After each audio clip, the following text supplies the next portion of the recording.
ভালো আছেন তো বন্ধুরা? চিকেন পকোড়া একটি মফস্বল শহরে বৈকালিক স্ন্যাক্স হিসাবে খুবই জনপ্রিয়।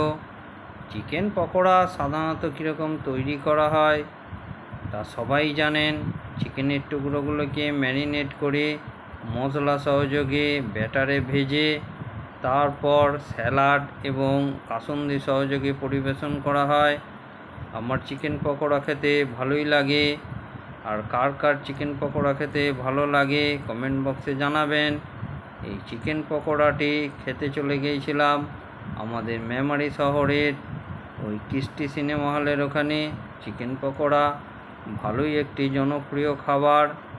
বিকেলের দিকে এই চিকেন পকোড়া খুবই পাওয়া যায়। আর কি ভিডিওটা যদি ভালো লাগে সবাই চ্যানেলটা একটু লাইক কমেন্ট শেয়ার করবেন। আর এই ক্ষুদ্র